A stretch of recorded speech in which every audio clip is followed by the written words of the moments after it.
This is the Bema Podcast with Marty Solomon. I'm his co-host, Brent Billings. Today, we press further into Revelation and this epic showdown and holy competition between Empire and Shalom. Ooh, good throwbacks there. Good throwbacks. Session 1. And throwback to last week's episode. Little cultural context. Spoiler alert, it's not even really a throwback because the whole thing's been about Empire and Shalom. This is true. It's a great point, Mr. Billings. Great point. All right, so in our previous discussion last week surrounding Revelation 8 and 9, we had a definite focus on the Greco-Roman culture, its impact on the interpretation of Revelation. And that means we ought to look at Revelation 10 with eyes turned toward the ancient Hebrew text. I don't do this to be cute or simply for the sake of redundancy. I do this because it's such a radically different way of reading Revelation than most of us were handed. It takes a redundant training, like we have to keep training these new hermeneutical neural pathways, if you will. It takes a redundant training to help us remember the lenses through which we ought to see apocalyptic literature, culture and text and culture, and text to what, Brent? To context. To context. So we turn our sights toward Revelation 10 with a desire to keep our eyes peeled for references to the Tanakh, the Hebrew Scriptures, and particularly, what kind of books do you think, Brent? Apocalyptic. Apocalyptic books. Brent's been paying attention. Hope all of our listeners have. Go ahead, Brent. Give us some Revelation chapter 10. That's very generous of you to say that. Then I saw another mighty angel coming down from heaven. He was robed in a cloud, with a rainbow above his head. His face was like the sun, and his legs were like fiery pillars. He was holding a little scroll, which lay open in his hand. He planted his right foot on the sea and his left foot on the land, and he gave a loud shout like the roar of a lion. When he shouted, the voices of the seven thunders spoke. And when the seven thunders spoke, I was about to write. But I heard a voice from heaven say, "Seal up what the seven thunders have said, and do not write it down." Then the angel I had seen standing on the sea and on the land raised his right hand to heaven, and he swore by him who lives forever and ever, who created the heavens and all that is in them, the earth and all that is in it, and the sea and all that is in it, and said, "There will be no more delay. But in the days when the seventh angel is about to sound his trumpet, the mystery of God will be accomplished, just as he announced to his servants, the prophets." All right, now I know I'm not supposed to interrupt you, Brent, but just to stop here and say, okay, apocalyptically, what is John trying to communicate to his audience?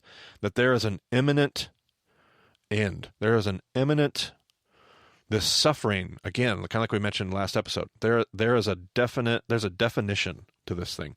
There is an impending, imminent conclusion to what you are going through. Message of hope to his present day. Go ahead and keep going. I don't know who ever said that you're not supposed to interrupt me. I'm trying to just let Brent do his thing. 180 episodes, we got to interrupt. That's what this That's what this whole podcast Why stop is. now? Then the voice that I had heard from heaven spoke to me once more. "Go, take the scroll that lies open in the hand of the angel who is standing on the sea and on the land." And speaking of that scroll, it says it was a little scroll. Yeah. What? Is that like a short prophet? Maybe. We'll dig into it. Okay, Maybe if all you're a right. member, circle us back around and see if you have any perspective on that, Brent. So I went to the angel and asked him to give me the little scroll. He said to me, "Take it and eat it. It will turn your stomach sour, but in your mouth it will be as sweet as honey." I know that feeling all too well with eating dairy. Ooh. An unfortunate connection. I took the little scroll from the angel's hand and ate it. It tasted as sweet as honey in my mouth, but when I had eaten it, my stomach turned sour. Then I was told, "You must prophesy again about many peoples, nations, languages, and kings." A little scroll intolerance there. That's right. All right, so maybe you're starting to pick up on some of the references yourself, even before Marty starts talking as Brent's reading. Did you hear anything that you might have heard before? Do you want me to throw out some examples? Sure, let's. You can play. So we've got rainbows. Oh, okay. Yeah. We've got robed in a cloud, and then we've got legs like fiery pillars. Excellent. Little Exodus stuff there. We've got land and sea. Uh-huh. a roar of a lion, Yep. 7 thunders, thunder in general, but also the number 7. Yep. I mean, we got more trumpets. We got, yep, lots of stuff. All right. Okay. So if you're sitting there listening to Brent, you're like, oh, man, I didn't pick up all that stuff. How'd Brent do that? Well, it's okay. Many of us were not taught the importance and relevance of that quote-unquote Old Testament. The Old Testament. However, from this point on, we ought to remind ourselves frequently of the need to get into that front 2/3 of our Bibles if we're ever going to understand our New Testament, especially Revelation, properly. But I digress. You may have noticed a few sprinkled references, as Brent did just a moment ago, pulled out of places like the book of Daniel. You may have noted Ezekiel, possibly. John seems to be pulling language from the beginning of Ezekiel and the end of Daniel, both books being apocalyptic visions. John continues to be set on the goal of encouraging his readers to persevere in hope. But let's take a closer look at what Marty's talking about just to see it for ourselves. How about a couple of these callbacks to Ezekiel? Consider Ezekiel chapter 1. Brent? I saw that from what appeared to be his waist up, he looked like glowing metal, as if full of fire, and that from there down he looked like fire, and brilliant light surrounded him. Like the appearance of a rainbow in the clouds on a rainy day, so was the radiance around him. This was the appearance of the likeness of the glory of the Lord. When I saw it, I fell face down, and I heard the voice of one speaking. Sure sounds an awful like what we read in Revelation there, Brent. Yeah, absolutely. There's a ton of just... It's crazy when you have not been taught to do this, and then somebody just shows it to you in Ezekiel, and you're like, oh, golly, this isn't the first time I'm reading this. This is all... Like, we read Revelation, and we're like, this is such a crazy book. It's the first time this has ever been said. And then we realize this has been said already numerous times in the Old Testament. And I was connecting, like, rainbow to Noah and cloud and fire to the wandering in the desert. Yep. So, like, I didn't even realize we were talking about Ezekiel here. Yeah. You're working in the right direction. You are on a journey, as are all of us, myself included. Later in the Revelation passage, which we're going to read here in just a second, the footnotes help you out with the pointing you to Ezekiel 3, but they didn't help you out with this one. Yeah, absolutely. So we'll get to that in just a second. I would encourage you to read the larger portions surrounding these passages. It continues to add to the brilliant picture John is referring to. Nevertheless, we have an incredibly similar description of the visions here, complete with references to that rainbow in the clouds. Such a phrase would have certainly taken the Jewish reader, not only Brent, back to the story of Noah. And all this apocalyptic talk of seals and trumpets and earthquakes and destruction, is this a message of fear? With one reference, John is able to speak against those fears, remind people that God promised always to remember his covenant with the earth, and also remind them that their ancestors had heard this message before, right from the mouth of Ezekiel. So let's do that whole Ezekiel 3. Consider this one as well. And he said to me, Son of man, eat what is before you. Eat this scroll. No way. Indeed, there it is. Then go and speak to the people of Israel. So I opened my mouth, and he gave me the scroll to eat. Then he said to me, Son of man, eat this scroll I am giving you, and fill your stomach with it. So I ate it, and it tasted as sweet as honey in my mouth. That's right. There it is. It's right there. Oh my gosh. What more will we find here? He then said to me, Son of man, go now to the people of Israel and speak my words to them. You are not being sent to a people of obscure speech and strange language, but to the people of Israel. Not to many peoples of obscure speech and strange language, whose words you cannot understand. Surely if I had sent you to them, they would have listened to you. But the people of Israel are not willing to listen to you, because they are not willing to listen to me. For all the Israelites are hardened and obstinate. But I will make you as unyielding and hardened as they are. I will make your forehead like the hardest stone, harder than flint. Do not be afraid of them or terrified by them, though they are a rebellious people. All right, so again, you could keep reading Ezekiel 3 and continue to see parallels to Revelation. And again, please realize that this message of Revelation has, without a doubt, been heard before. John is not saying brand new things. He's saying things that have been said long before him and putting text to context. You can almost hear John communicating his intent. But when you start to understand the text to context, you can hear his plea and call and revelation. And this 10th chapter, he inserts the Greek word pollen into the text, a word meaning again or anew. You must prophesy again, or you must prophesy anew. It's as if John is communicating this message that he feels from God. A message that might sound like this. These people, John, need that encouragement. They need the reminder. This is a hard calling, and my words are sweet to the taste, but they are hard to hear and digest when you are sitting in the heat of oppression and fear. But go tell them, John. Tell them that I've never forgotten them.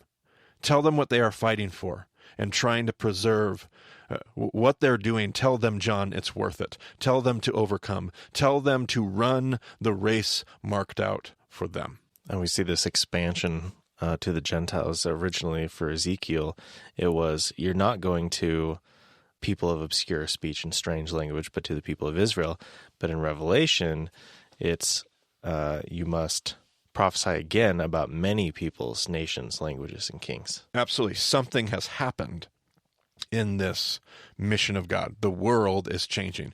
God's will and kingdom is moving forward. It's expanding into the Gentiles and beyond. All right, so we're going to keep pressing to Revelation 11. One of those chapters where we really get to put our growing knowledge of apocalyptic literature to work. It's full of numbers, it's full of images, references that make our heads spin. While it's typically offers confusion, I think, for the general reader of Revelation 11, hopefully we have learned to ask a new set of questions to help us sort it out and put it back into its appropriate context. So, Brent, let's begin Revelation 11. I was given a reed like a measuring rod and was told, go and measure the temple of God and the altar with its worshippers, but exclude the outer court. Do not measure it, because it has been given to the Gentiles. They will trample on the holy city for 42 months. And I will appoint my 2 witnesses, and they will prophesy for 1,260 days, clothed in sackcloth. All right. This setup is a repeat of the prophecy of Ezekiel. Check out chapters 40 through 42 of Ezekiel on your own time, and you will, again, just as Brent was a moment ago, blown away. It won't be the only direct reference to this major prophet. If this observation is beginning to sound like a broken record, it's because you're now starting to notice what should be apparent as we read apocalyptic literature. I keep saying that in every episode. It's just so important because it's not your knee-jerk reaction. I know I've said that before.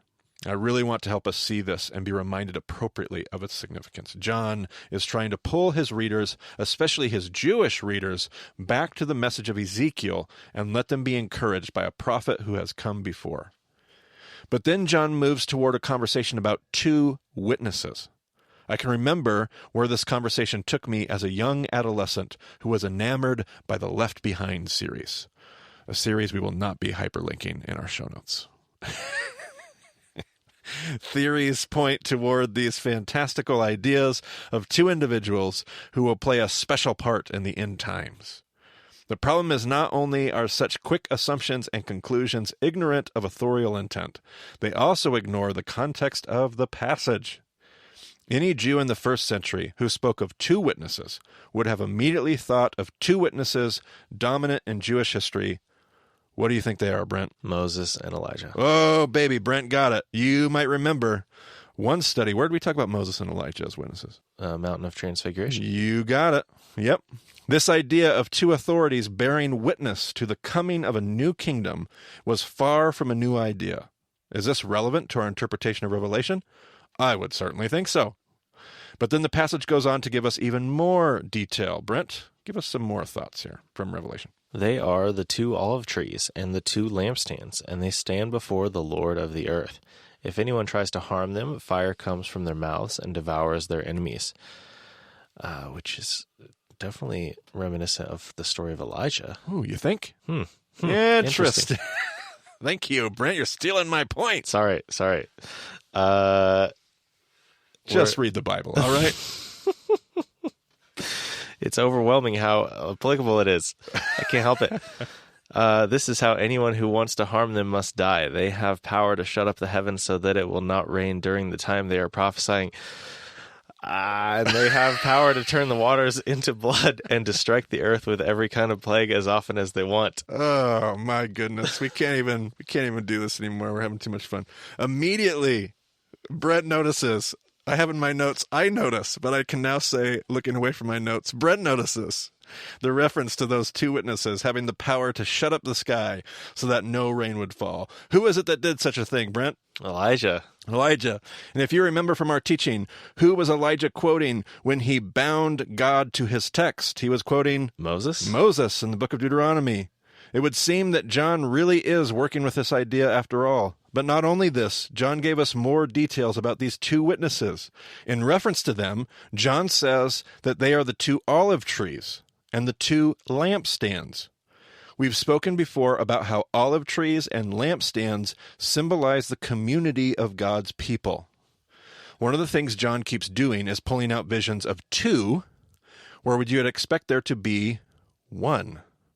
Instead of there being 12 elders, that would be, you would expect 12 elders, right? Right. But there were how many? 24. 24, which was convenient for cultural context. But I personally believe it alludes to the other half of God's people, if you will. We have noted all throughout our study of the New Testament that the dominant issue being dealt with in the early church is the inclusion of who, Brent? The Gentiles. The Gentiles. I believe John throws in multiple references of a doubled communal number to point out that God's people includes both Jews and Gentiles. There are 24 elders, not just 12. There are 2 olive trees, not just one. There are 2 lampstands. This also means that John is inferring that the unified body of Christ, Jew and Gentile together, serve as God's witnesses in the world. They have the power beyond what they know, power to bring life or destruction. Their testimony, lived out as a people, will be as powerful as the testimony of Moses and Elijah. Go ahead and read me some more Revelation, Brent. Now when they have finished their testimony, the beast that comes up from the abyss will attack them and overpower and kill them. Their bodies will lie in the public square of the great city, which is figuratively called Sodom and Egypt, where also their Lord was crucified. For 3.5 days, some from every people, tribe, language, and nation will gaze on their bodies and refuse them burial. The inhabitants of the earth will gloat over them and will celebrate by sending each other gifts, because these 2 prophets had tormented those who live on the earth. But after the 3.5 days, the breath of life from God entered them, and they stood on their feet, and terror struck those who saw them. Then they heard a loud voice from heaven saying to them, "Come up here." And they went up to heaven in a cloud with while their enemies looked on. Seems like somebody else went up to heaven in the cloud. Yeah. Interesting. Okay. At that very hour there was a severe earthquake, and 1/10 of the city collapsed. 7,000 people were killed in the earthquake, and the survivors were terrified and gave glory to the God of heaven. It seems as though their witness and testimony is useless because they appear to be destroyed, killed, and left for dead. Fitting to the context of the original hearers and readers, do you suppose, in Revelation? Mm-hmm. Do you think they felt like their witness was probably all for naught? Right. Absolutely. But this is the world they live in, and John is encouraging them to overcome. He says that later, after 3.5 days. Exactly half of what, Brent? 7. 7, a very Jewish and apocalyptic way of saying a significant time, but not forever. There's an end. It's half of a complete time. So, soon. They are resurrected and taken to God in the clouds. Rather than being a futuristic recipe for rapture, this is another reference to Elijah. My point is this. It is not reasonable to believe that the early readers of Revelation saw this as a futuristic rendering of things to come, but instead an obvious play to things of the past. They realized the message of encouragement John was sending their way. How about you read us some more and finish this up, Brent? The 7th angel sounded his trumpet, and there were loud voices in heaven, which said, "The kingdom of the world has become the kingdom of our Lord and of his Messiah, and he will reign forever and ever." And the 24 elders, who were seated on their thrones before God, fell on their faces and worshipped God, saying, "We give thanks to you, Lord God Almighty, the one who is and who was, because you have taken your great power and have begun to reign. The nations were angry, and your wrath has come. The time has come for judging the dead, and for rewarding your servants, the prophets, and your people who revere your name, both great and small, and for destroying those who destroy the earth." Then God's temple in heaven was opened, and within his temple was seen the ark of his covenant.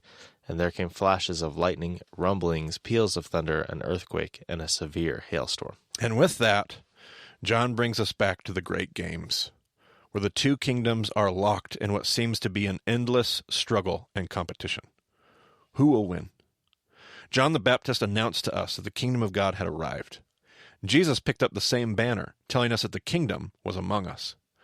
In fact, John says we do find ourselves in that era where the two kingdoms coexist. But there is coming a time when those kingdoms will be put to the test, and judgment will be rendered. John says that time has now come. Will God's people stand sure and persevere? This is the question of John's apocalyptic letter of Revelation. A good place to stop for now, Mr. Brent. Sounds good. If you have any questions, if you want to get in touch with us, go to BehemothDiscipleship.com. So thanks for joining us on the Behemoth Podcast. We'll talk to you again soon with more Revelation.